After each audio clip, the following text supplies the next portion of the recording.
welcome to the comprehensive plan draft presentation tonight.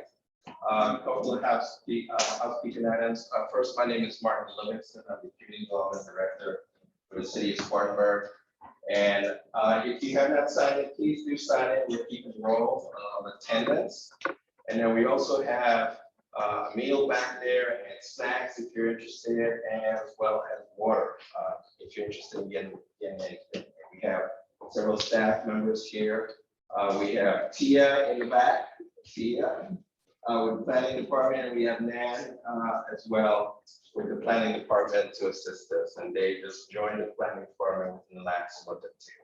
So welcome again, welcome everyone. We started this process about a year and a half ago in the beginning of COVID, the COVID pandemic. And so we've been going through a process of hearing from citizens and residents regarding the comprehensive plan process.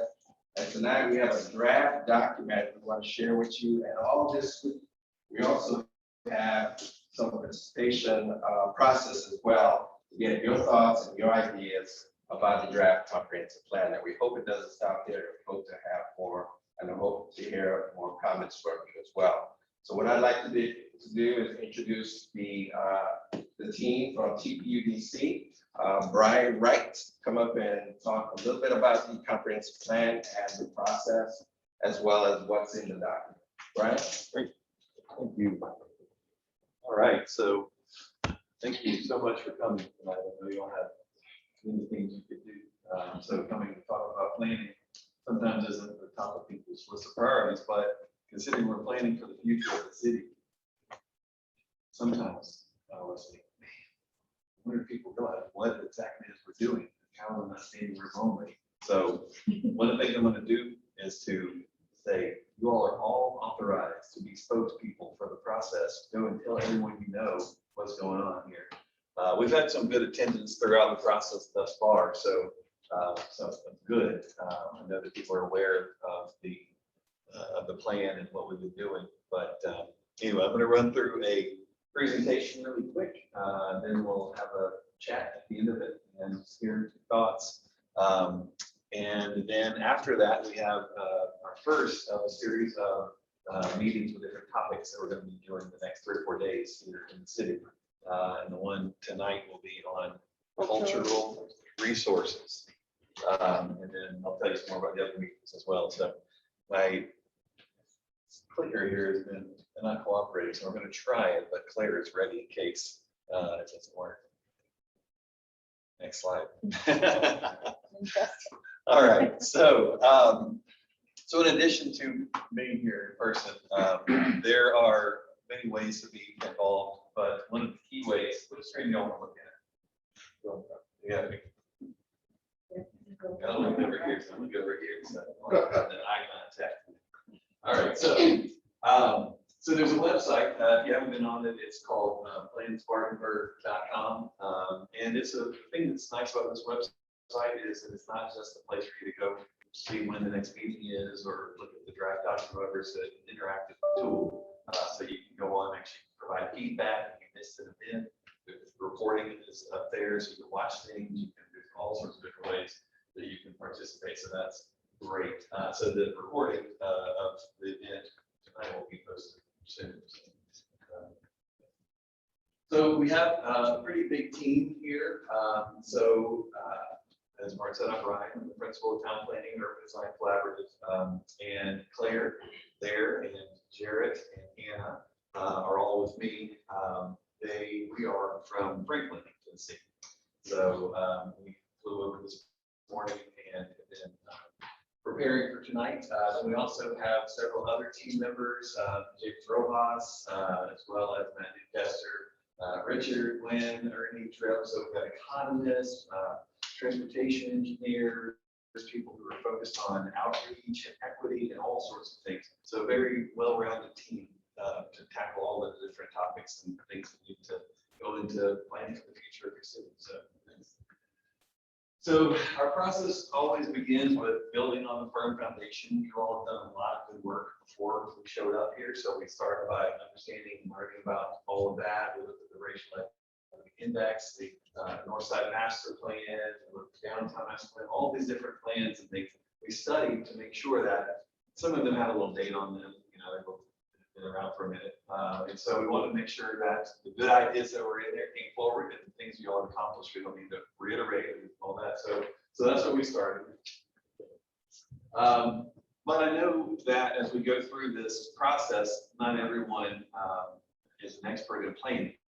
So we kind of go back to the beginning. And some of you may have been in other presentations where we've gone over this a little bit. So please forgive me, but we always hope there's new people in the crowd each time we talk. So what is a comprehensive plan? So a comprehensive plan is a long-range document. It's really about establishing a vision for the future of the city that we were talking about. It has policy and guidance. So it says, once it's adopted, it's like, okay, here's the direction forward. And then it talks about different actions and recommendations that are geared towards implementing the big ideas and the big vision there. So thanks.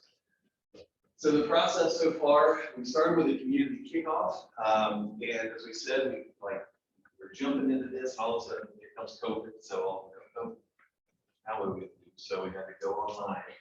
So we had, different events and things, community kickoff to build awareness of the project. It was done on Zoom. We had a really good turnout, actually. I was pleased. Then we had our Palooza, and so that was sort of the bigger event. It was a multi-day event where we had to do it online again, but we had different mapping exercises where people could, go on, mark on the map, their places that they really loved, that they wanted to protect and preserve, areas that need improvement, different opportunities, and just make notes on that. One of the things you can do on the webpage. We had these different meetings and different topics, some of which we're going to do again now that we're able to come in person. So we're going to do some of those meetings. And so if you participate in any of those meetings the first time around online, please don't feel like you can't participate again if it's a meeting of the topic that you already came to, because there'll be new people there and they'll share ideas and things, thoughts that they're having, and may spark you to have a new idea. And so the more the merrier. Throughout the process, the webpage has been a great tool for us to look at giving feedback and information. And so we've had different Q&A sessions as well throughout. We had these on the table sessions, and so it was really great, really successful process where we had these packets where you could download it, you could sign up to be a host, you invite some friends and family over, talk about whatever you're interested in talking about, and the packet sort of walked you through it, and then that information came back to us as well. So that was wonderful. We had a think tank. So the think tank is members representing different groups, organizations, areas of the cities, and just some different wide variety of perspectives. So able to really sort of bounce things off of the group. Hey, what about this? What about that? And also help get the word out to the neighborhoods that this was going on. And so we now have the draft of the document online. So that just went up recently, so people may have gone and are able to look at it, review it. And so now we're in this whole process where we're taking public comment on the draft. So what we're doing though is, even though we have a draft that's out there to look at, it's not set in stone, right? So the reason why we're asking for more input now is so that we can adjust things, we can add things, we hopefully will hear some things that we didn't hear before. We have new people involved in the process as we go forward in the next few days. So these are all the things that I kind of just described to you. We're now here, the mini Palooza process, and we're having these series of neighborhood meetings as well. And then once we get this feedback over the next few days, and the public draft will be out for some period of time for the community to give input on.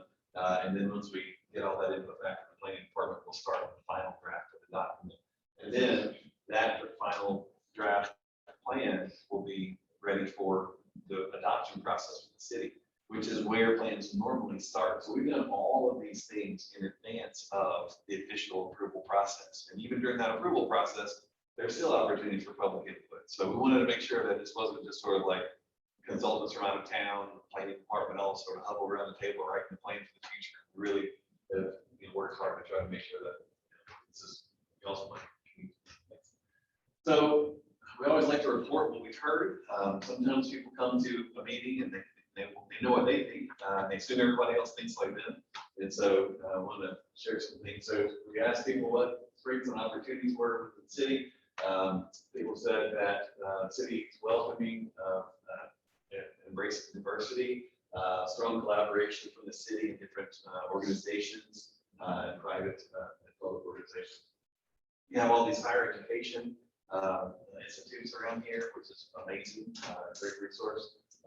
Heard it's business friendly, good government. People said that the city's a diamond in the rough.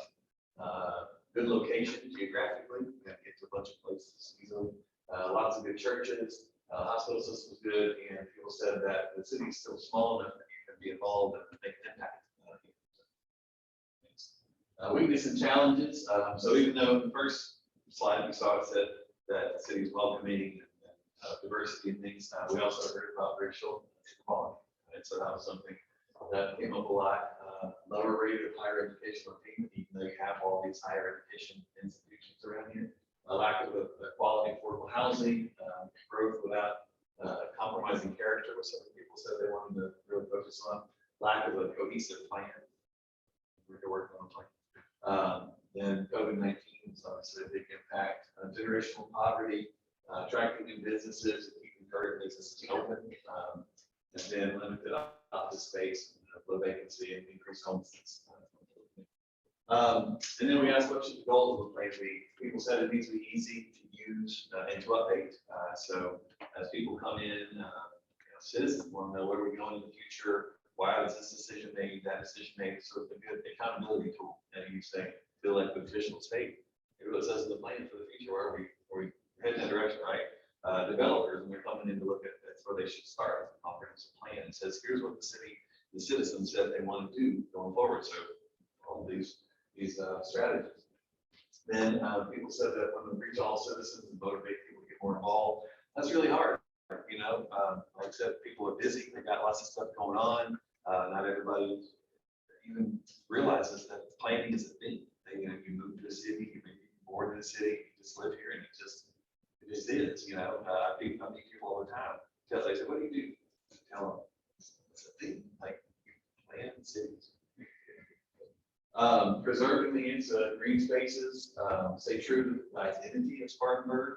That's something that's really hard. We've been trying to focus on what does that mean to the community when we say that, trying to understand that and infuse that into the plan. Addressing the impacts of new development on public infrastructure, so not doing more growth than your infrastructure can deal with. Identifying and prioritizing areas that need investment, looking at creating safer streets and improving pedestrian accessibility, and then also equity. So, kind of run you through the vision and guiding principles that are sort of moving into the plan concepts now. So all comprehensive plans have this sort of guiding principles and vision in them. So here we go. So the plan set up right now. This is the table of contents. So when you look at it, if you haven't had a chance yet, this is how it's laid out. So you have an introduction, and then each of the different topics, parts of the city. You think about it, like not geographically, but like how a city functions, right? So we've got the population, we've got economic development element, housing element, transportation element. So whatever you're interested in, you can zero right in. You can read it cover if you want. It's kind of interesting. Not a lot of people have the patience to do that or the time because it's a lot of pages to tell the future of the city. We have natural resource element, cultural resource element, community facilities, land use and community character, and focus area plans as well. So the guiding principles are set up in this way. There's the first one's focused on character and authenticity. The next one is enhanced connections, looking at improved health and wellness, and then dignity and belonging. So you can read these paragraphs and it kind of explains in more detail what these things mean. And the guiding principles are tricky, because you end up saying, well, I want to change that word or this word, it can be said different. It's hard, to get everybody on the same page with it. So hopefully we're good enough listeners through the process that it makes sense and brings true. People see their thoughts and ideas represented. So there's a user's guide as well. It kind of tells you as you're going through, here's how to look at it, here's how to think about it. Be a champion of the plan. That you don't have to say, well, there's just one thing in the plan that I don't necessarily like, so I hate the whole plan. So some of these little tips that we gathered over the years of working on plans.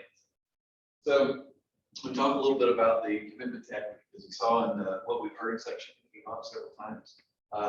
For us, when we actually, the way that, if you don't know, the way that consultant from Franklin, Tennessee shows up in Spartanburg to work on the plan is the city sends out a request for proposals nationwide, right? And so all these firms see it, put together a team, and we say, hey, here's what we're thinking, right? And so we submit it, say, here's how we qualify, here's how we go about it. And then the city says, oh yeah, let's talk to these firms. So they selected like 4 firms, I think, interviews, and then they picked us, right? One of the things that's unique about this project for us, this plan, in the request for proposal that the city sent out, it said that the plan needed to be focused on, built around the idea of equity.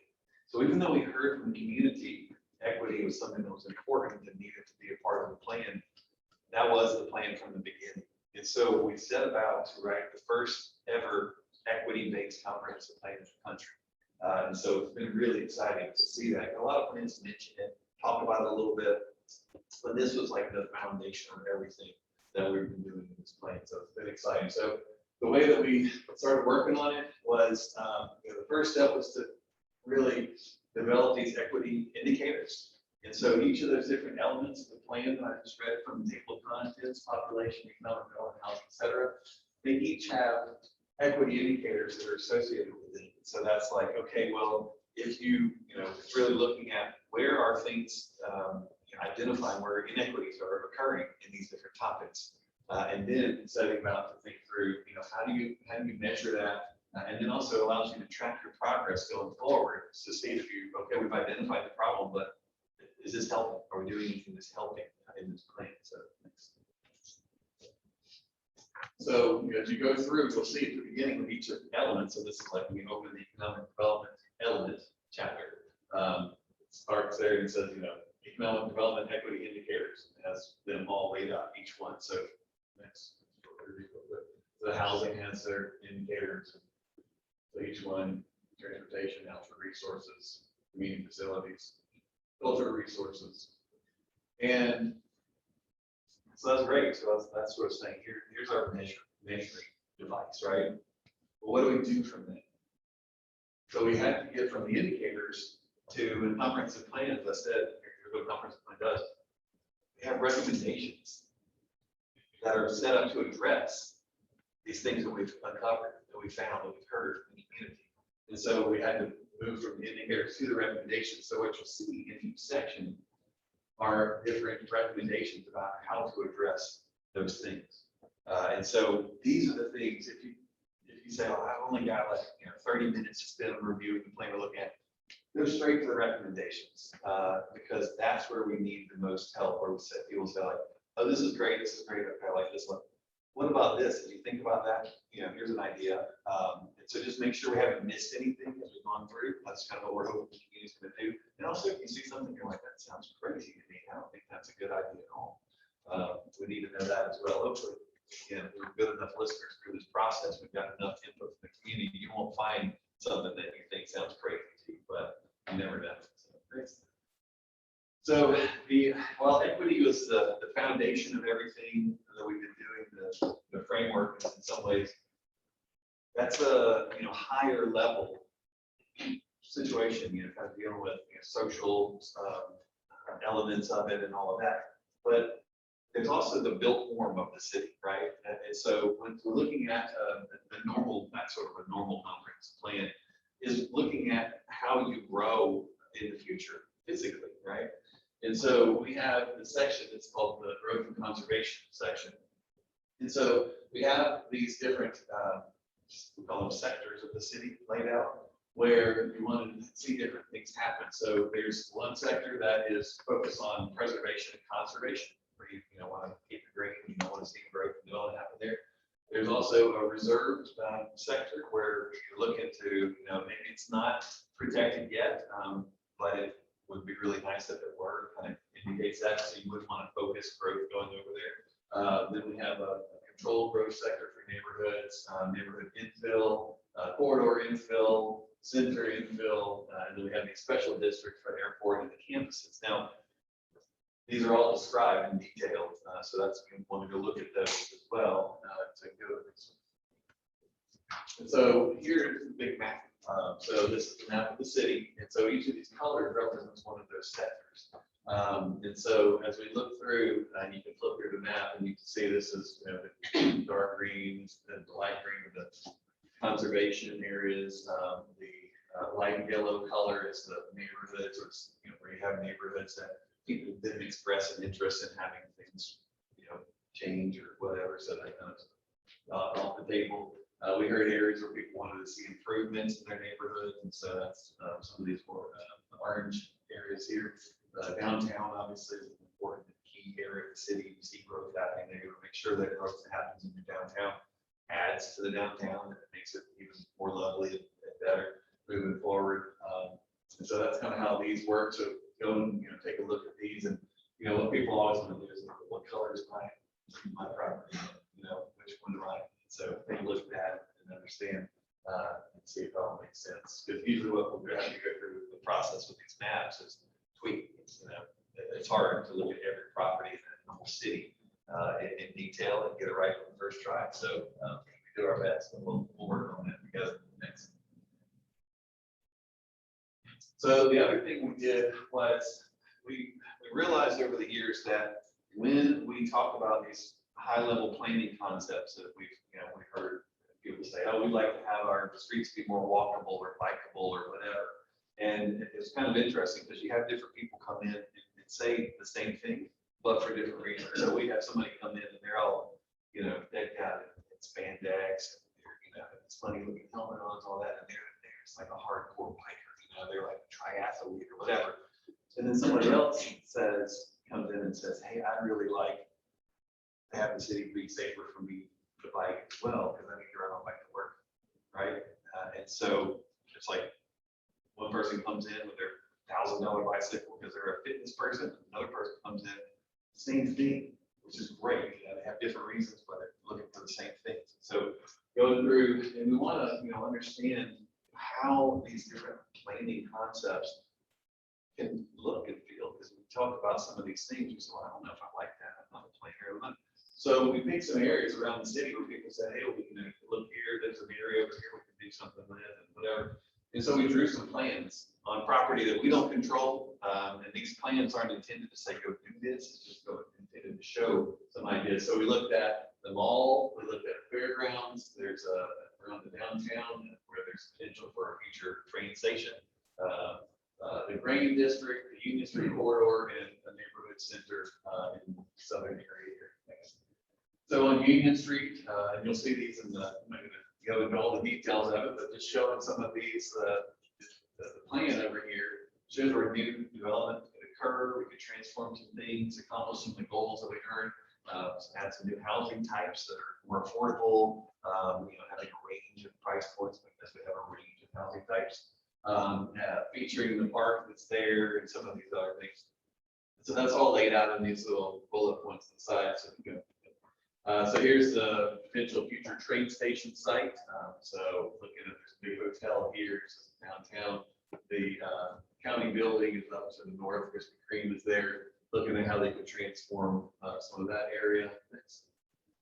The Fairgrounds. This was an area that I was excited about because you have this Fairgrounds site itself, and we were looking at we've been hearing about obviously issues with food deserts and things in the city. And so how do we take an area like this and do something that's additive to the neighborhood? And we saw in some of the other plans that have been done before, some thoughts have been around this area, but not too specific here. And so we're looking at doing some large scale agriculture in and around the track there, doing some aquaponics for their fish and things, making neighborhood centers, large parks, incorporating an academic village for technical learning schools, transforming some of the old facilities from the old factory buildings that are run down, and adding some ball fields and some more housing, a bunch of different types of price points.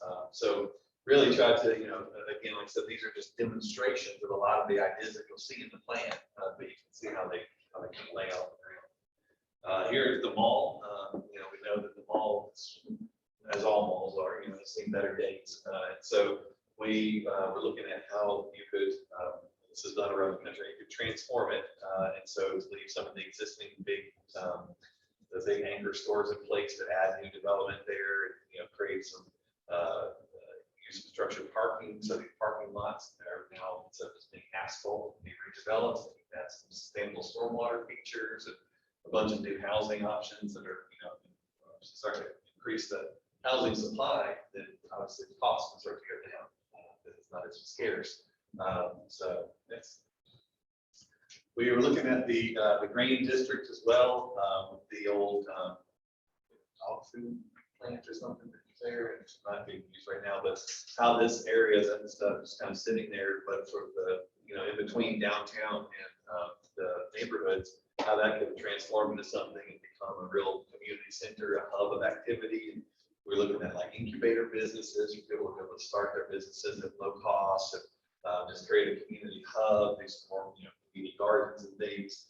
Here's showing a mix of different housing types as we transition from the energy and activity of the mixed use into the neighborhood areas here. Next.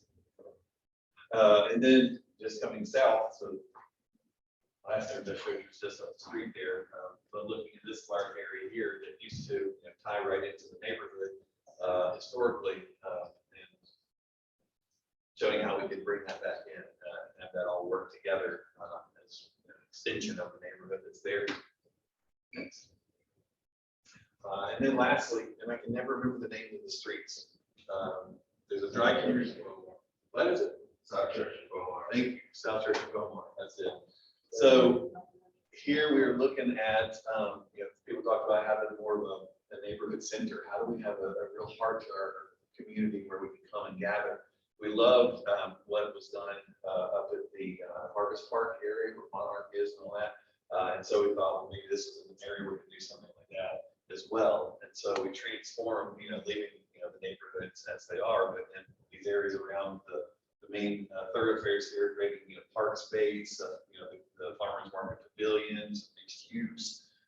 We have another version that doesn't show up here where we heard that there's a need for maybe some basketball courts and things. So we have some basketball goals in there, and just making it really a wonderful place that everybody from the neighborhood can come and gather at any time. So this is really this idea of neighborhood center is talked about in the plan as being a good idea to be used around the city in different locations. We just said, oh, this is a good spot here. We can lay it out. So that's a good example. So there's a lot in the plan, and there's no way unless y'all want to stay here for about 8 hours. I can go through it all with you, and I know y'all got other things to do. So I know that's high level, but that's just a teaser. So hopefully I'll go look at it if you haven't already. So this is what we're doing, the next few days here. So we are here 5:30 to 7:30 tonight doing this. And then we have this cultural resources topical meeting that's starting right after this. And then tomorrow morning, there is the West Side Neighborhood meeting and hands-on workshop. So we're doing kind of two things. We're having these topical meetings and then we're having these neighborhood meetings. So people from the neighborhoods come, or actually our team goes to the neighborhood. And so people sit down and kind of go through this exercise with our team. And it'll be really fun, hopefully. Then after that meeting, there's a land use and community character and housing meeting at 11. At 1 o'clock, there's the South Side Neighborhood meeting, hands-on workshop. So just like we're having on the west side, I don't have to do south. Then at 3, there's the transportation topical meeting.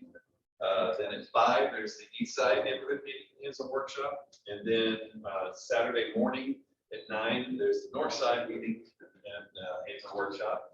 And then at 11 o'clock is the economic development downtown and commercial corridors topical meeting. So got a lot of stuff going on in the next few days. And I think we're going to have those, we're going to be able to record those. So if somebody can't make it to one of these meetings, they can go on that webpage I told you about and watch the meeting, give comments, and just as if they participated. But we never want somebody to do that instead of coming. It's always best if somebody can come first, because the thing that's wonderful is, you hear what your neighbors say, you hear what other people say, and that sparks you to say, oh, what about this, or what about this? So, and also a lot of times what we find is people meet their neighbors that they didn't know before, and now all of a sudden, like, there's a group in Columbia, Tennessee, that started 10 years ago when we worked on a planning for them. That group is still together today. They formed an organization, and now they actually move forward the ideas of the plan, and they met at one of our topical meetings. So those are the kinds of things that we hope for. So as I said, the plan is online for review. If you haven't looked at it, please do. We'd love to have your comments and input going forward. So let's chat. Anything spurred your imagination, your thoughts, any ideas, any concerns, any, we're still listening. So there's, we'll take any. Who's first? Go ahead. I'd like to know, is that hard copy available? Hard copy available. Martin, do you have a hard copy available? We do have our copies available at the library. And you got to go to the library to look at it? So we do have copies available at the library. We do have copies at the planning department. We like copies that I can share one. Absolutely. That would be good. Yeah, we also made them available here. Okay. I want to get them out and make it easy for people to look at it. So sometimes it's nice to, when you can look at the version on the webpage, because you don't realize how many pages it is. You just go one page at a time on the screen, but it's good. Yes, sir. Maybe you said this, but I just don't remember. Who's your customer, within the city? And beyond that, what is your understanding of how this gets implemented and carried forward in the city? Who's got it under their arm, taking it to meetings? How does it become, action? Yeah, it's a great question. So I have a bad memory, so multi-part questions are always a trick for me. So I'll start with the last part, because I remember that one. If we've done our job right, everybody is that good plan, has it under their arm, it's moving around. There's a few different ways to look more specifically. So the city has its role, right? So you have the elected officials who will hopefully have it on the bedside table, coffee table, that they really, they know forwards and backwards. Because when the comprehensive plan is really referred to the most, when a developer comes in, they want to do something that's outside of what the zoning allows. And they say, I'd like to change the zoning. And then elected appointed officials, planning commission or whatever, says, oh, well, let's see if that's a good idea or not. We'll look at our comprehensive plan.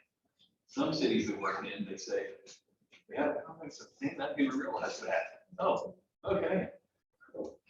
So, it just depends. Other places we go, it's like, it is, just, they live and die by it. So, so the city has its role in that. What I find is that often the citizens don't, because their comprehensive plans are often kind of boring. And so when you see our plan, hopefully that won't be a word that pops into your mind, even though it's kind of long, you won't find the plan to be boring. Graphically, it's exciting, the content's exciting, et cetera. But because plans tend to not be very accessible, not just can I get a hard copy, but what do I do with this? It's not written for customer. Remember the first question. The customer is as much the community as it is the elected and appointed officials and the planning staff and all that. And so what we want is to write a plan that the citizens get behind as well, because with only a few exceptions in the 16 years since I started my company, have we worked in cities that have all the money in the world to want to do, right? That never happens, right? And so if you only are counting on the city to do stuff, then you're only going to get a certain amount of stuff done that's in the plan. And so when we write these plans, there are things that seem like small ideas. There are things that are big ideas too. And so a lot of times small ideas can be implemented gentrifying community. And so this whole idea that, you know, it's very 21st century, this idea of crowdsourcing and all that, and getting just average people involved and helping make something happen. And you've seen that for the longest with like garden clubs and stuff, and that's been going on for a long time. So you're beautified by groups of people who happen to be in the gardening. So some of those kind of things, that's a very small example, but a lot of the things that happen can really come directly from the citizens, especially as we go forward and think about nobody knows the neighborhoods better than the people who live in it, right? And that's why we come to the communities to talk to people. Like, what do you need in your neighborhood? Not only like, you know, just sort of a wish list of all the things, but I mean, we wrote a plan one time.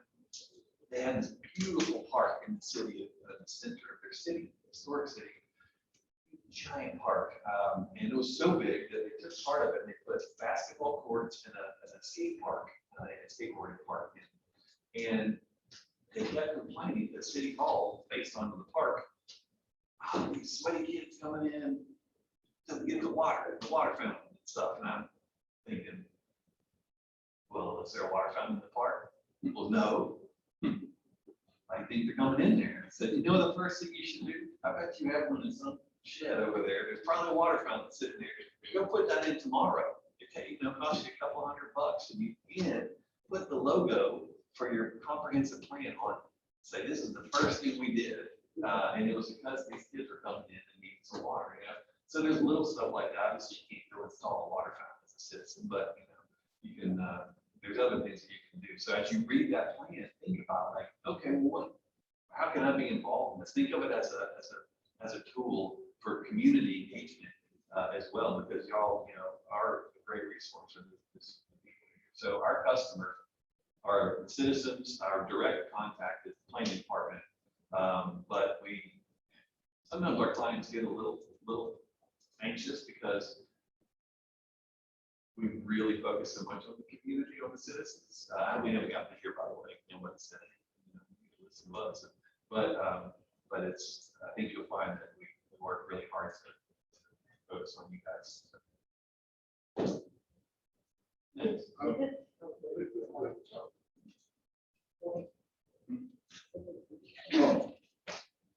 I was thinking about what is it, like train station, transportation, and then you said something of the nature of like housing, building housing. And I'm kind of like looking at the analogy of build a dream, like build it, or they'll come or play it or whatever. With that in mind, in particular the train station. Now, I noticed that the train station here now is not, well, it's kind of like early in the morning, pretty much.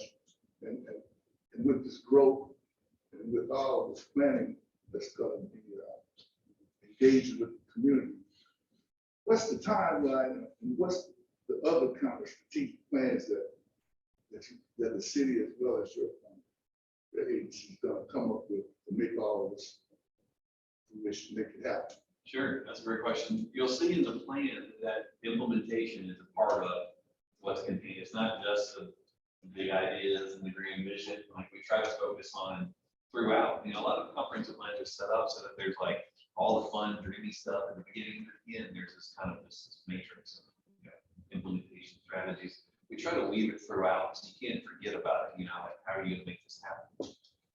What we find is using the train as an example, there's so many places we work where they wish they had a train station, you know, and you know, I always tell them, well, if you want that, the first thing you can do is aspirationally draw it on your plan so that, you know, when whoever trains an agency is looking, they go, oh, look, they had it on their plan. They've been thinking about it. They've been organizing around that.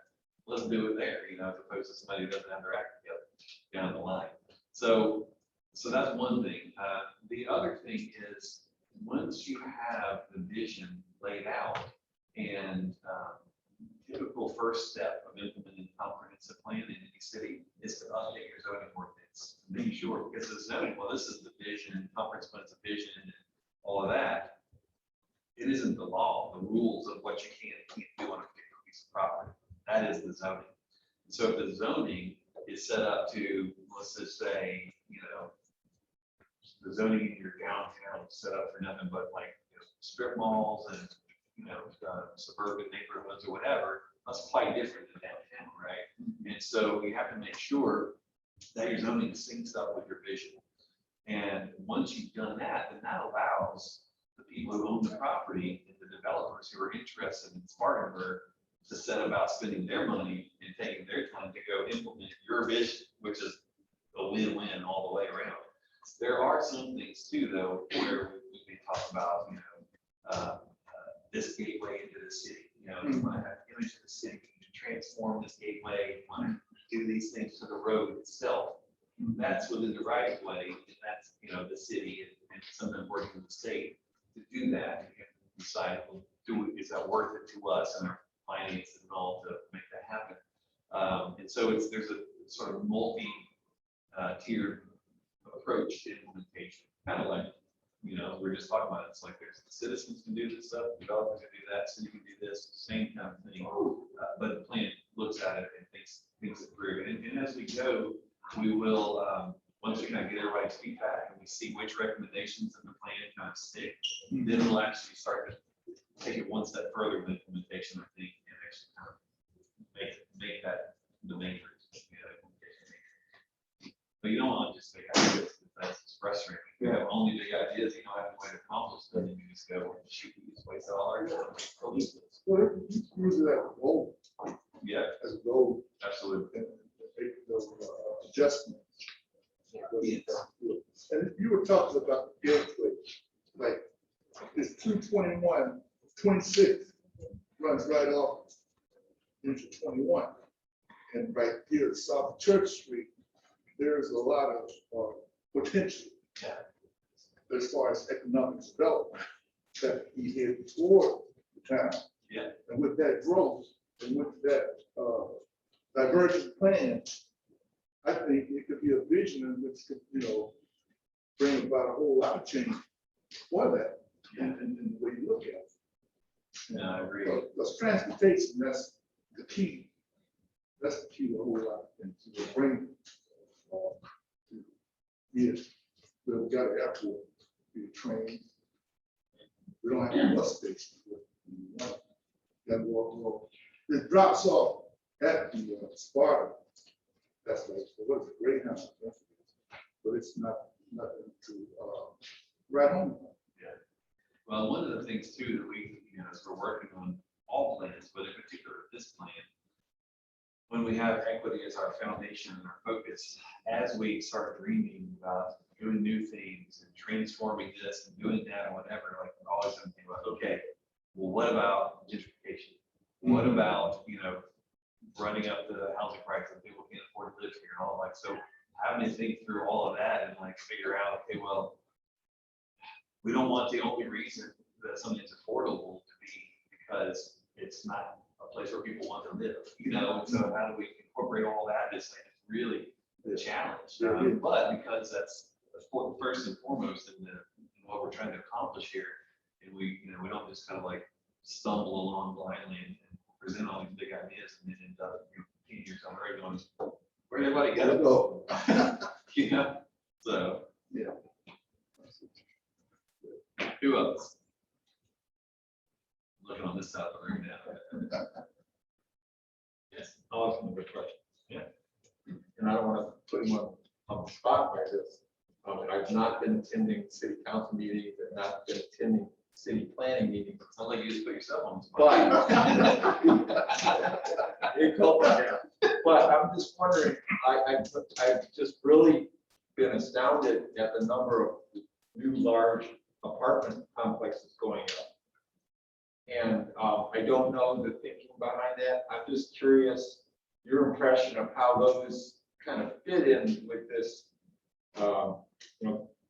comprehensive, future plan that you're developing. Does it seem really at odds with it, or is there a lot of synergism with it? Yeah, I mean, this is something that we're seeing everywhere in the country. We work, I say this, we work all over the country, right? We don't just come from Franklin here, so we get to see a lot of things, which is great. Because then when we see something, we come to a place we don't go, oh my goodness, what in the world? I can't believe it. It's like, oh yeah, that's like this, and this place and that place. So it helps us have a perspective on it. And we see the same thing everywhere we are working right now. There's a couple of reasons that's happening. The apartments are one of the few things that developers are able to get financing for these days. And so that's one.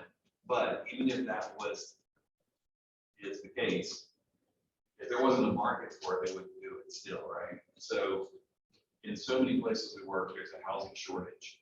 And so the multifamily side of things started being a meeting that need, that supply and demand. The issue is some places we go, they're just totally, totally against multifamily. We don't want any multifamily, on and on and on. They have all kinds of reasons for it. And really sit down with them and boil it down and have a discussion about it. Like, how many people in the room have never lived in an apartment? Everyone is, right? At some point in their life, like 99.9% of people just forget. And they're like, oh yeah, by the way, my kid lives in an apartment too. They just got out of college, so okay. For some people in the room, like, yeah, I live in one right now, and I wouldn't have it any other way, What people tend to be responding to so often negatively about multifamily is the fact that the way multifamily complexes are built, they are complexes, right? You have in every city in the country, in the most beloved, most beautiful, most high cost per square foot areas of the city, multifamily buildings right next to very expensive houses, right? It's just built in a way to fit in with the neighborhood. So at some point, the idea of the apartment complex became a thing. And so now if you're a developer and you want to develop apartments, you know that if you want to have institutional investors, you need to have at least 250 to 350 units in your complex. There's like these rules of thumb. And so you keep these massive things. And they not only are big, but they have no bearing or no relationship to the parts of the city that you love the most. They don't focus on how they look, the architectural character, because there's like some we have big buildings that are wonderful, right? So there's that, and then the parking tends to be kind of like the buildings are sort of scattered amongst, there's just parking lots everywhere. And so there's just nothing about them that is low necessarily, but they provide housing, which is a good thing.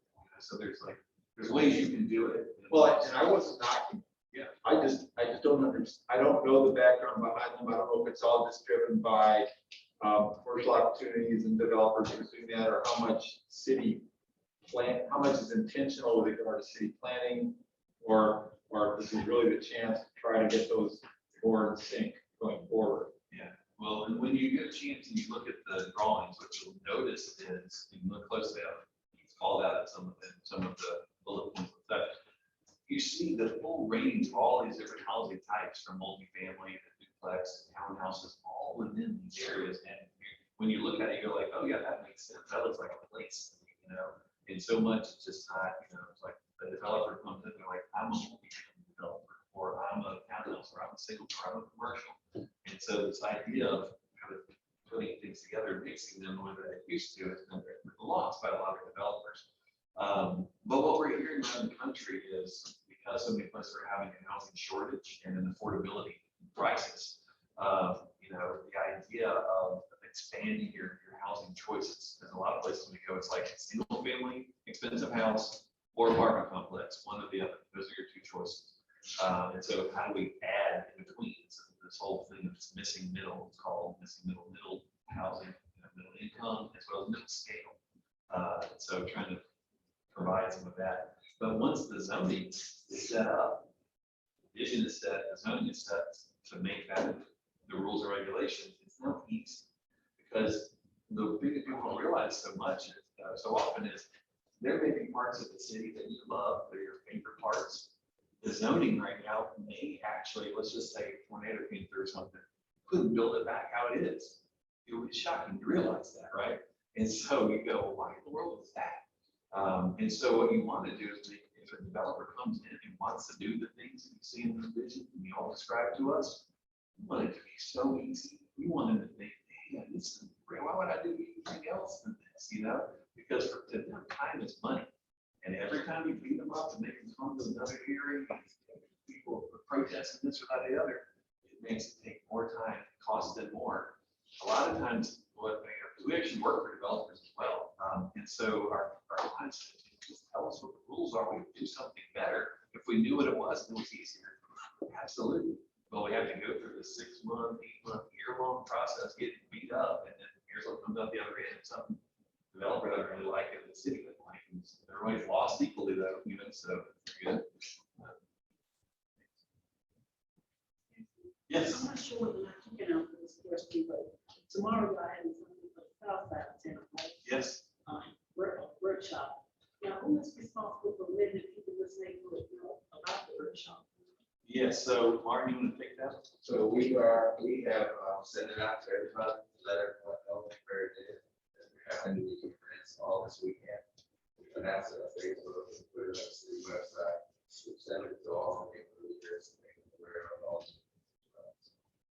If you know someone, if you know about the area where you can get flyers out, just let us know. My mom, she was going to be out of town, Charles Springs, and was out of town, but she hadn't usually leave out there, and being kind of well.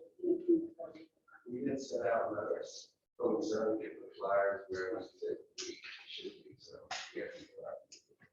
Yeah, it's funny, because a lot of times we'll somebody will say, they'll be at a meeting, they'll say, how are you getting the word out? We can just ask and say, if they look around and they go like, well, I'm here. Surely everyone else do, they would be here too. We'd have it packed, It's funny though. I had looked on Facebook, saw this Tony had posted, I wouldn't It worked. Good job this time. I would like to take it back from that comment. Just as you're playing on the website, you're flipping through the screens just like that. I need to see what's being presented. That's why I asked for a hard copy. Everything has been electronic. The population here on the south side in particular, I can't talk about the other parts of the town. Yeah. They're not electronically savvy. Right. Yes, Tony does a phenomenal job in circulation. But we're still grassroots in lots of ways of communicating. Now, you told this gentleman here, the best way to get your comprehensive plan implemented and strategically moving forward is for the community to embrace. Community can't embrace if they are not informed and understanding. Yeah. At this point, I will speak for myself personally, and I feel like the greater percentage of the South Side in particular, we are not informed. We know that the plan, I can't say that everybody, or the majority of the citizens and residents here know that there's even a plan in motion with a cognitive understanding of how it's going to affect them moving forward. Can I just? Now, Sorry. as soon as I finish, I believe that they will embrace it wholeheartedly if they understand. At that same time, it can be a two-way harmony of holding the city accountable for what's expected. And I believe that with all my heart. And when I look at the timeline, okay, like I've been paced, I'm like, okay, I've done that, I've done that, I've done that. But to truly say what the comprehensive plan is going to do for my side of town, I can't sit here and say that. When I was looking at the Zoom presentation a week and a half ago, I heard a specific question asked about what's going to happen on the South District Street, Coria, and Bowman Street, but I didn't hear an answer. So I reached out to her. I said, tell me again what the answer to your question was. She said, I didn't get one. So see, that already puts us on shaky ground as far as actually seeing this area develop as we see other areas of the park. Sure. And simultaneously, as you talk about the Union Street corridor being developed, in some ways, the plan has superseded the comprehensive plan, which may be a norm. I'm not sure. Yeah, one thing I'll say, I do want to hear what you're going to say in response, but one thing I will say is, unfortunately, what you just described about people's awareness and all of that stuff, and process and everything, it's the same in all over the city, and all over the country. Obviously, as you pointed out, some neighborhoods, some areas are more technologically savvy than others and all of that stuff, but the reason why, the very first thing that we focused on when we started working this plan, when COVID hit, they're like, oh, no problem, we'll just go online. We don't have to do that all day long. And we're like, no way. Not everybody's that savvy, not everybody has access to the internet. What are we gonna do about that? And so it's like our first moment of like, okay, we're gonna write this plan based on equity, let our process need to be equitable as well, right? And so we thought, okay, well, how in the world can we possibly meet people where they are in a way that they receive information and all of that, and without being able to go in person. And so one of the things that didn't show up there was, and we created several different things we don't normally do for projects, and hard copies of things that people could get and distributed in the neighborhood. Having the think tank and different neighborhood ambassadors get the word out in the neighborhoods and tell people, because we know that, even if the planning department knocked on every person's door in every neighborhood in the city and said, hey, we're having this thing, come participate. They're like, who are you? Why do I want to come? What if your friend or somebody in your neighborhood tells you? You're like, oh, okay, that's important because I trust in it. I'm going to go participate in that thing. So that was another. But the reason why we're here today and for the next several days is to try to solve this. What do we do about not being able to do anything but online? Because we don't normally do a second round of Palooza stuff, right? So this is like, okay, we finally can get in person, let's go. And not just, hey, we're gonna have this presentation, everybody come, right? It's like, okay, these neighborhood meetings are specifically set up to do exactly what you're talking about, to go into the neighborhoods to say, hey, we've come to your neighborhood, so get to the meeting at least, and we're gonna go through this stuff. Now, the reason that the question you mentioned it answered was two things. One, the point of the presentation was just sort of a high level introduction to the plan that's out there, everybody take a look at it. The other thing is, I just don't remember. There was something somebody said like, hey, what about this? Is that in there? And I was like, I don't think so. And then Claire or somebody was like, actually, they were looking on, and they're like, it is there. I was like, oh, good. Okay, I was wrong. Strike that. So, yeah, so. So one more, could you reconcile, those things that are highlighted in the plan, those that are not? For example, site control, or density of like highly residential areas, like the infield piece for redevelopment. I think it would be better because the question about South Liberty Street mobile, you're not gonna see a lot of changes because we already have a high density of residential that exists. So why would the plan reconcile any changes in those areas? So I just want you to speak to, what goes into a plan and how you go about projecting development.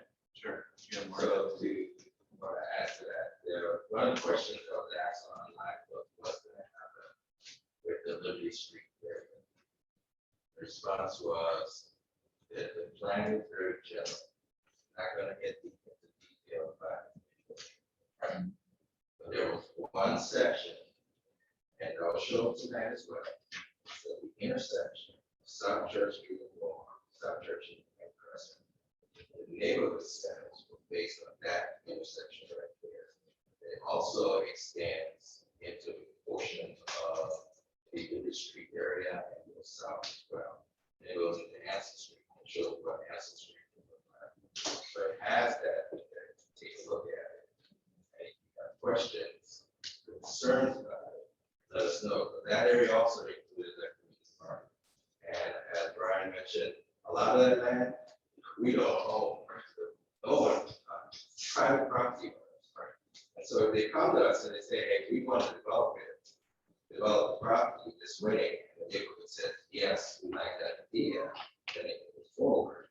If you say, no, I don't like that, the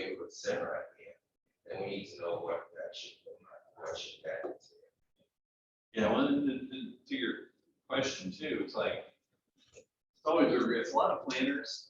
They just want to write a plan that's full of a bunch of words and some charts and statistics and things like that. And no one can, unless you're just into that stuff, like no one wants to read that, right? And so we run a risk when we draw plans and do these artist renderings, and we say, here's where it is on the plan in the city. Somebody once, when they're liking it, to the person who owns property, and then you're going, that's not what I want to do. And three people misunderstanding what we're trying to get across. And that's the thing. Somebody asked one of the presentations, well, what's the population that you're projecting based on these plans you've drawn? And my answer is, I don't know. That's not the intention of those plans. What we are doing in those plans is saying, well, there's this concept of a neighborhood center. Everyone knows what a neighborhood center is, because you've seen them around. But we also know that some neighborhoods don't have an identifiable center. And so they're looking, you're like, well, Northside had the whole plan done for it and all that. And so there's some specific stuff about that. And I was like, well, what about the South here? Oh, well, here's an intersection. It's like a key intersection. There's a church there, so it's a civic use already.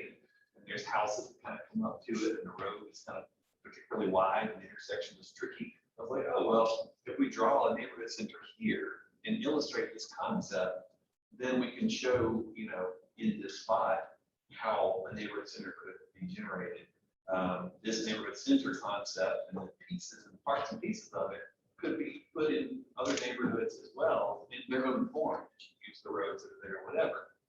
But the idea isn't to say this thing needs to happen here, because we know there's like a new dry cleaner, I think, right on one of the corners there. And it's not shown in that drawing, right? I mean, it is. It's just in a building that's like pulled up to the street part, and it's like maybe the owner lives above, or what, like it's a dreamy vision for the future. But the intent is to just show. And so we say, well, what in this area, in this view, we take the view, even if it's like the before, and how much space is in here. And so we draw, we fill in those to make the place.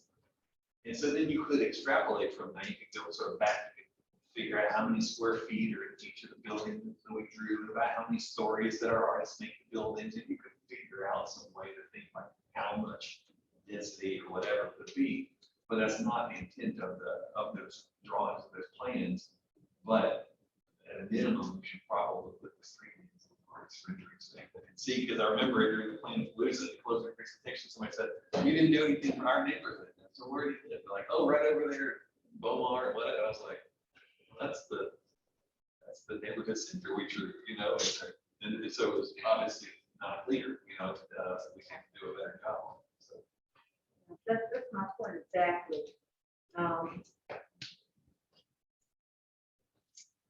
You can't embrace something you don't understand. Some people may need all their modalities addressed. Electronically is one way, actually reading and your descriptive outline of what you're proposing for this area is important also. When you are saying that the visual drawing may not give total conceptualization, but the descriptive recommendations, you can also say that we need to read the recommendations. And I think that's important. Yeah. That's important.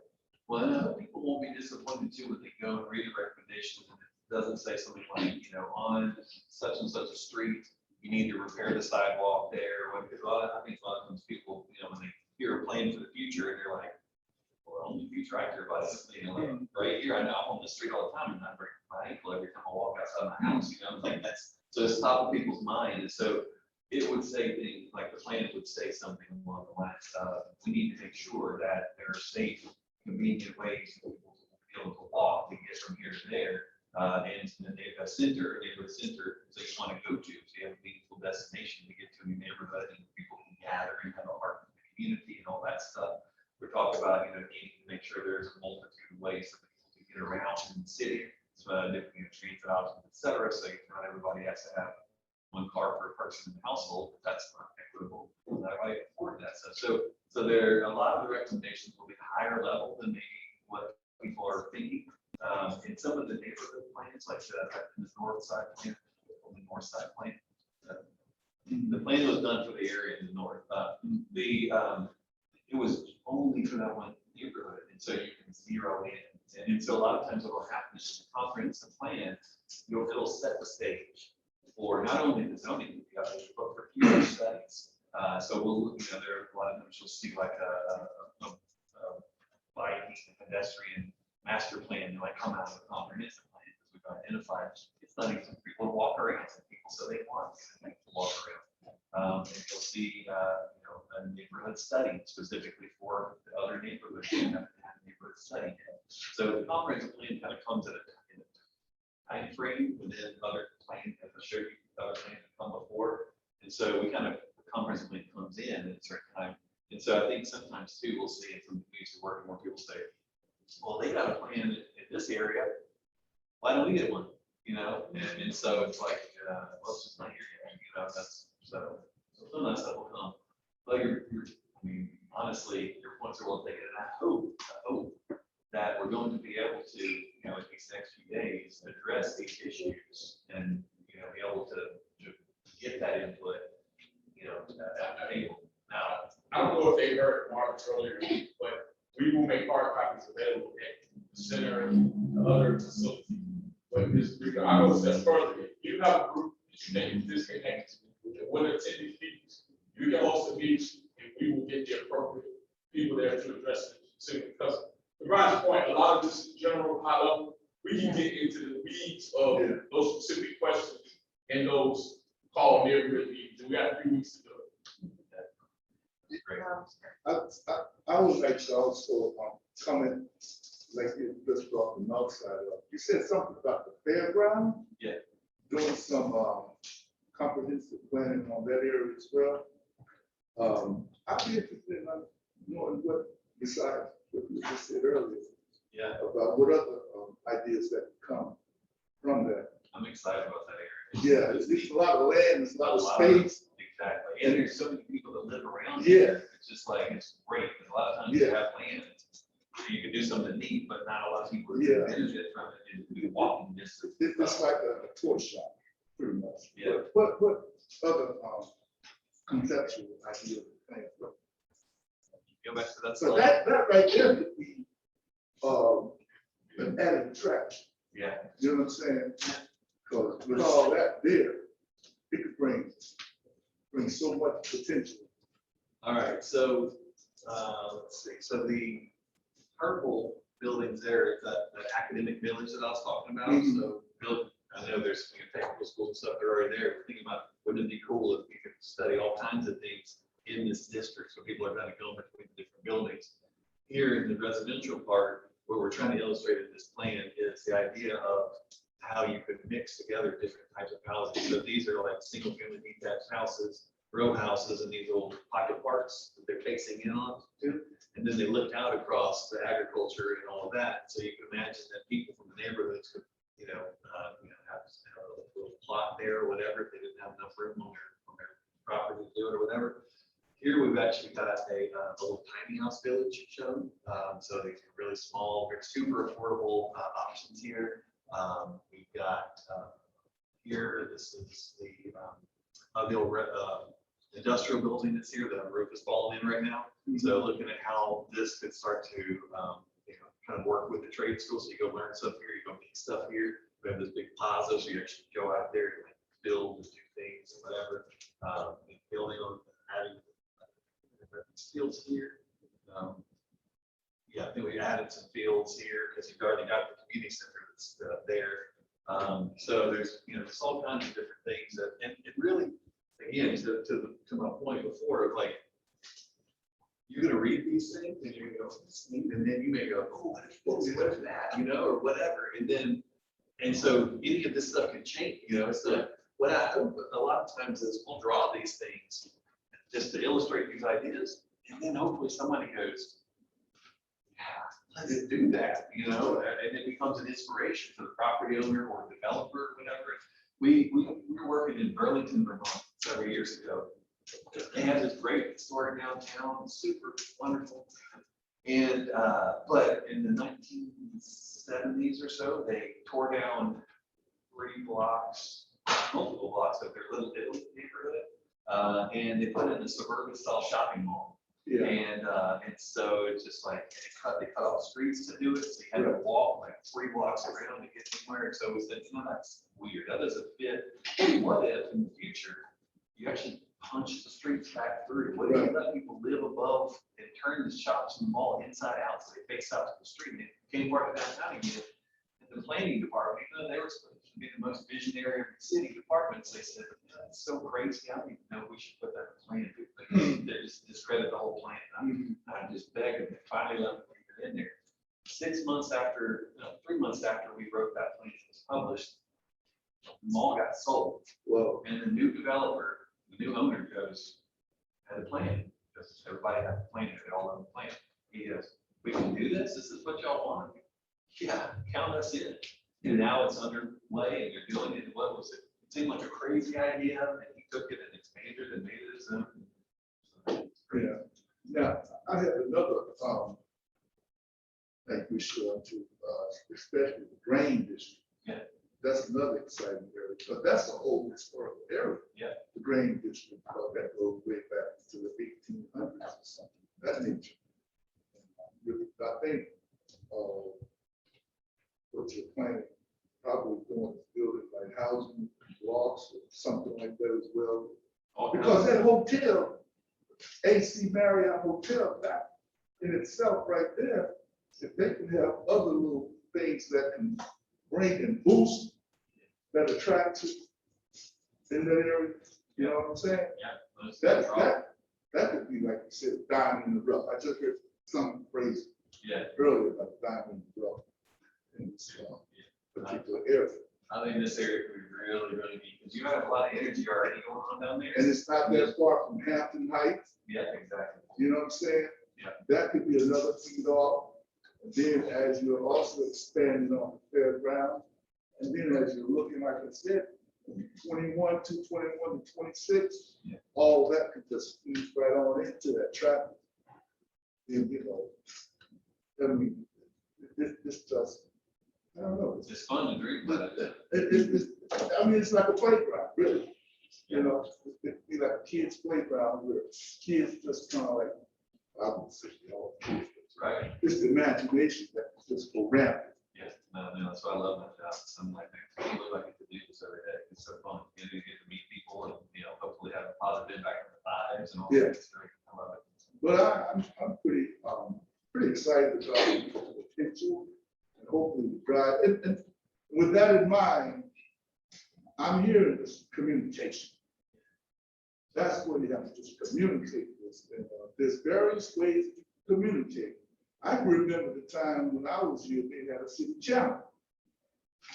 And the city, I think they were in partnership with cable. What was that cable place? They had like Cheryl Austin, and they're coming to talk about some of the things that you talk about as well. And then people might be watching the television or turning on or something like that. But then it's just the marketing of this whole conceptual plan and getting people more excited, because that's the key. The excitement, the vision in which people will have a dream. Like I said, the dream of vision. You build it, they'll come. One of the things that we're going to do in the neighborhood, hands-on workshop. So it's fun. So James Rojas will be really leading the hands-on part of the exercise. And so he brings in all this stuff, and it's like it's really hands-on. You get to do stuff. One of the things we kept hearing throughout the process was someone like dream big and want to do all these things. And it's, as I was saying, but I always worry, are we going to make these awesome places and they're not going to feel like they're for everybody, right? Yeah. And so we heard from a lot of people that said, I don't feel like downtown's for me. I don't feel like I'm uncomfortable in downtown, whatever. And so that's been like plaguing me, because I hear that a lot. And so, and it's a lot of them specifically in downtown areas that I hear that. And the downtown areas are like the heart, like the physical, geographic heart, the energy, the economy, all that stuff. It should be a place that as the most people that want to be here, feel comfortable being there. And so trying to figure out, how do we address that? What does that look like? What does comfortable feel like, and specifically? So one of the things youth is going to have everybody do in each of the different districts is to build their ideal downtown. What does comfortable downtown feel like? And so, obviously we're not going to brick by brick, whatever it's going to be, get out of that, and it's a little bit of a touch feeling kind of thing. But for us as planners, we've learned so much through that, and it allows people, instead of just saying, "Can you tell us about this," or whatever, it allows them to tap into their childhood self, building and moving and doing stuff in a tactile way. And so I think that's going to be super fun and super helpful for people. So I really hope y'all will just tell everybody to come and participate. Okay, Yes.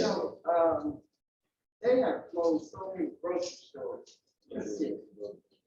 And, it's kind of bad. I hadn't heard anything about a grocery store. Outside don't have one, with some other sides don't have them. I'm sitting here and I'm trying to think of, because I'm not really from here. I don't see anything. I heard you say fresh markets, but I didn't hear anything about grocery store. Yeah, it's tricky, we learned early on that grocery stores had to pull out, and we see that in a lot of places around the country, and so this whole food desert situation going on, and a couple of different things. One is trying to make sure that people have within a reason, within their own sort of personal transportation shed, if you will, like a radius around their house, and it can be their feet, it can be their bike, however they get around. But being able to have, good quality, healthy food that's accessible to you, well, that's fine. It's good. We know, what to do with it, all that. But if you can't find a grocery store to come in and do it, right? Because they're all like, oh, well, we need this many rooftops in this distance of our store, and they need to make all this much money per household to be able to, so that it's very scientific for them. And so certainly nothing that we have shown would preclude that from a grocery store from coming, but we got really excited about what was happening with the Harvest Park concept, there were Monarch is and all that. And so, it seemed like, and the reason I loved it, one, just the idea, but the second was that the city already came up with it before we came to town.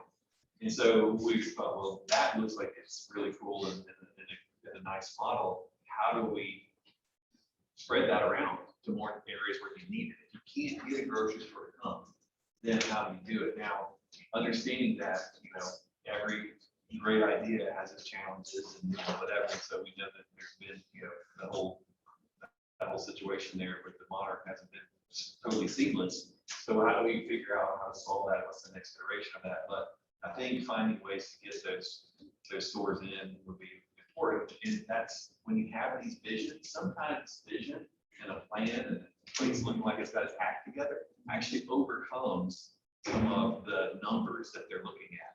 And they go, well, we want to be part of this thing, especially in a place like this. The first ever equity-based comprehensive plan, a lot of different groups and organizations want to be a part of that. And so how do you leverage that plan to get people to come in and do those things that they might not have otherwise?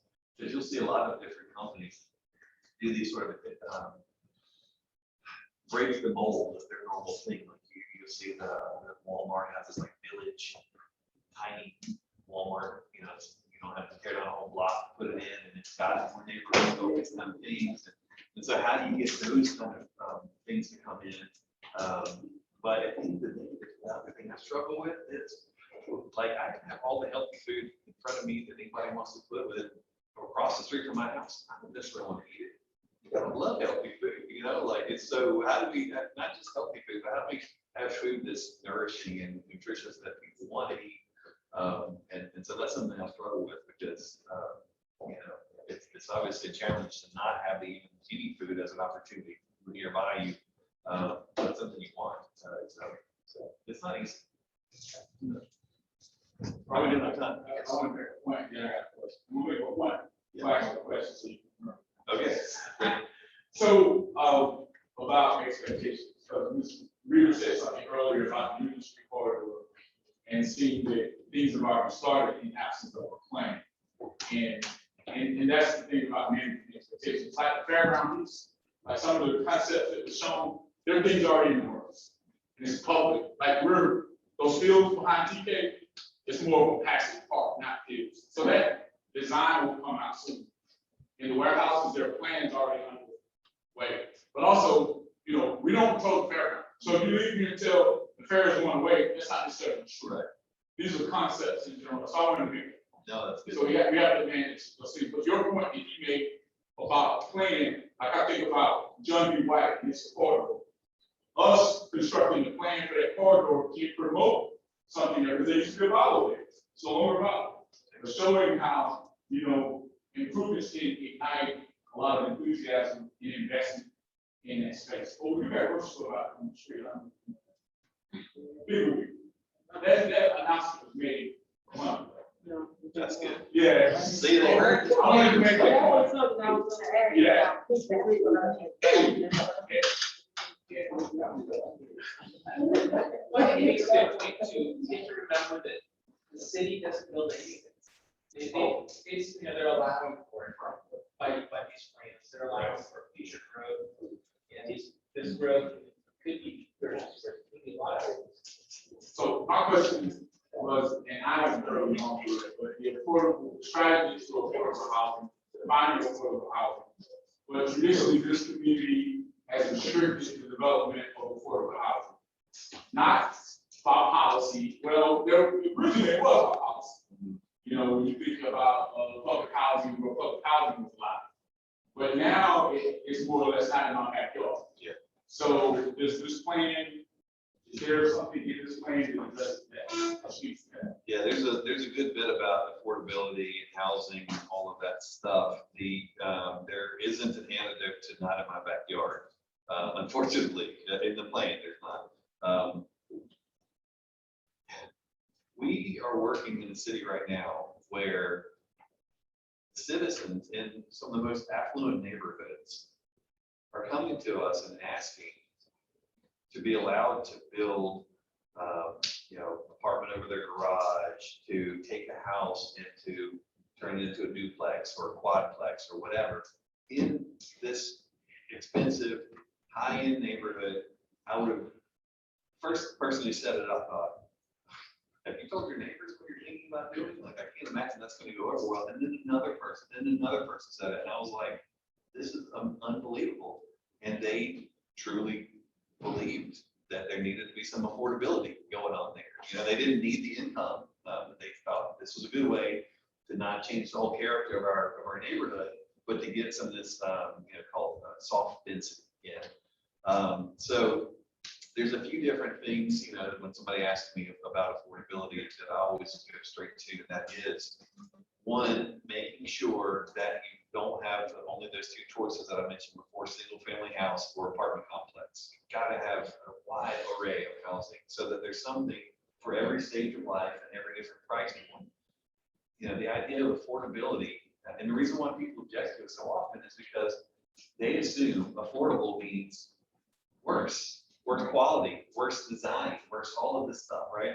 So we were working on a neighborhood plan in Franklin, where our office is, and it's a historic African-American neighborhood called Hard Bargain, and it's like 4 blocks or so, just a couple streets over. There are multi-million-dollar historic houses there, and as we were, going through working with the community, they said, look, we had Habitat for Humanity come in and put houses up.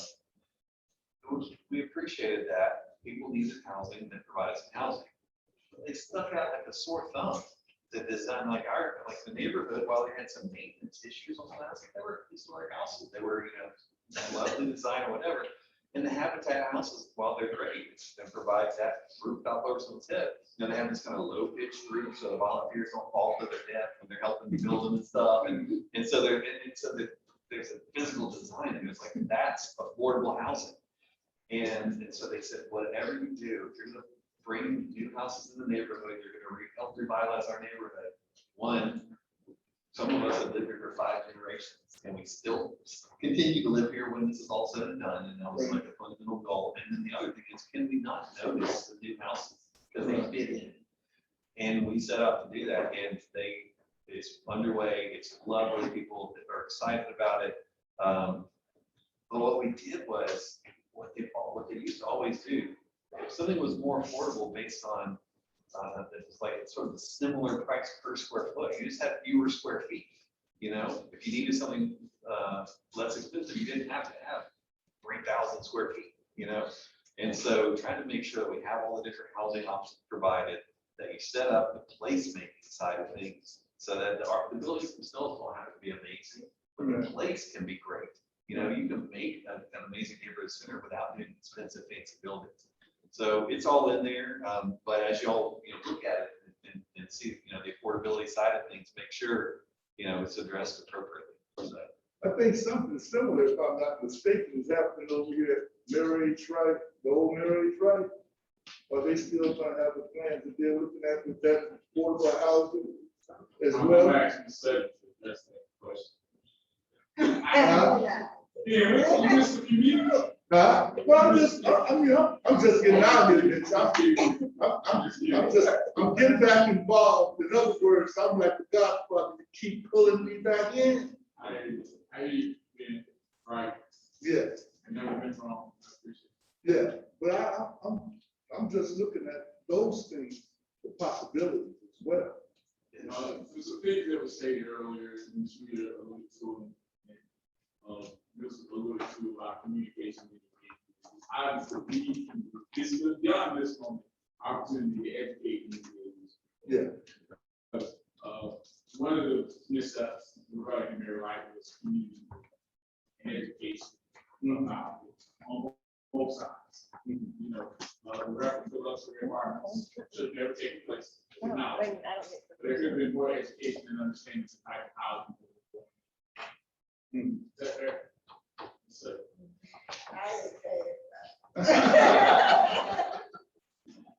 Well, and I've been in this community for some time. Like I said, I've gotten out of the loop, but I'm retired. I'm kind of enjoying myself, but I feel as though there's so much potential that could be gathered by what we're discussing. And not only that, I would love to see a lot of people here, but one thing that I'm going to have to talk with my style of people that I know and communicate a lot better to them, and let them also get excited about what's getting ready to happen, because we got to look at the next 15 to 25 years, I would think, because we can't sit on our laurels and just let things just go by. Yeah. We have to be engaged, and we have to look at how we want to make this community better for the kids that's coming up, because as we all notice, with these 7 colleges that are here, is a brain drain. They don't live here. After they graduate from college, they go elsewhere. Yeah. So what that attraction is going to have to be is getting this talent that goes to those schools to invest here, and to find those investors that are going to also buy into the future. So I always look at invest, and I use it as an acronym. I have a program that I came up with. It's called Innovative Nurturing Ventures, Educating Students for Tomorrow. That's invest in tomorrow. So that's something that I definitely Brian, I just want to highlight a point about the equity focus in you all's presence tonight. We did some research a little while ago. That was a comp plan in 1970. Brown versus Board of Education happened in 1954. 1954. Comp plan in 1970, guess what it was called? More segregated schools. Why? Because there was lack of participation by individuals. Your presence here tonight, even this present, is huge progress. We have to reconcile the past, as you look forward. To me, this point, we're looking 25 years ahead. To the question about Mrs. Reed, we can do more around engagement, and we're committed to doing more. I don't want anyone to leave here tonight think that we're just trying to do a rubber stamp. That's not what the process is about. But there are additional things that we will do, just call us with.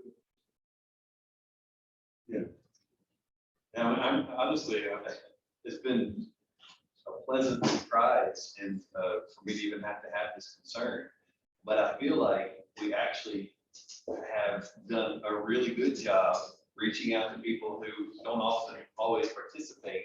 And I'm kind of worried that, you know, the complement's going to get adopted and, you know, all of the, you know, white people living in the suburbs are going to go, what's this plan? You know, and I wouldn't have imagined that was the case. So I've been intrigued by it. Yes. And this is probably my last thought. I'm hearing,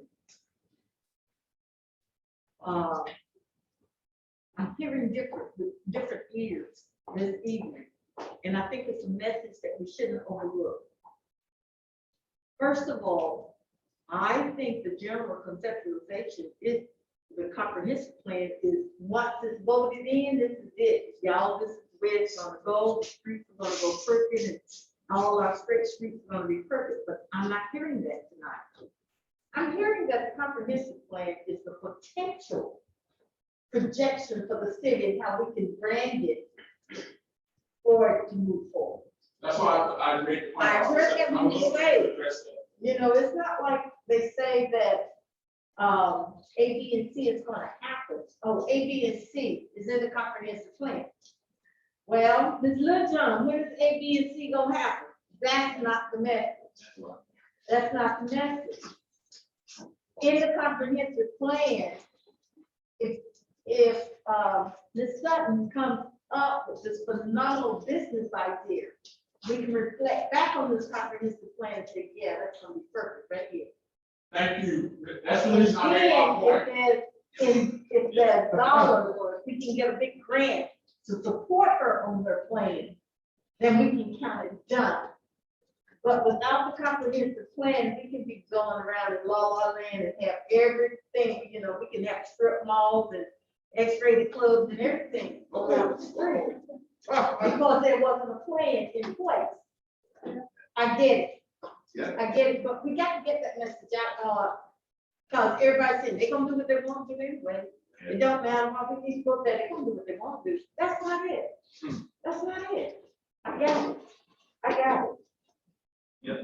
Yeah. One way to think about it too is like, think about like your playbook, right? Yeah. Because things are gonna happen. Like opportunities are gonna present themselves or, you know, some surprise thing, COVID, I don't know what, you know.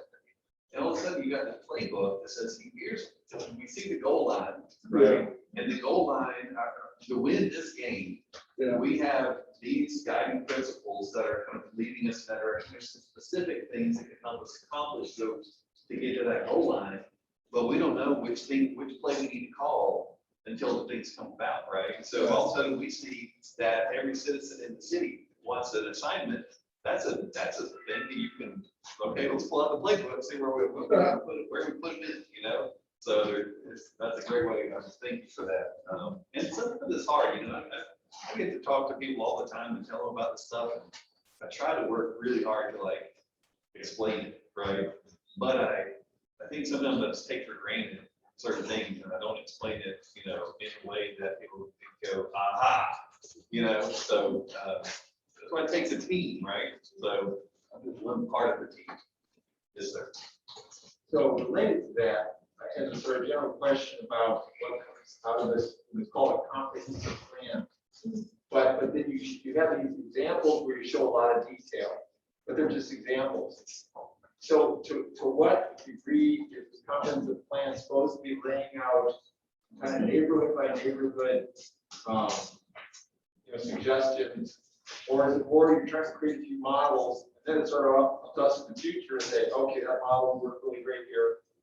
What's the sort of balance between specificity and just giving us a playbook? Yeah, so the only reason we draw those plans that are specific, and those are the only times that we are specific in the plan really is so somebody can go, I understand what neighborhood center means, right? And the plan may say you need to have neighborhood centers around the city so that every neighborhood has a, identifiable part to it, right? And in some places, there already is one, right? You can go, oh, we know where that is. I said, okay, great. Now look at the neighborhood center play and see if there's some things where you could enhance your current neighborhood center following the guides of that.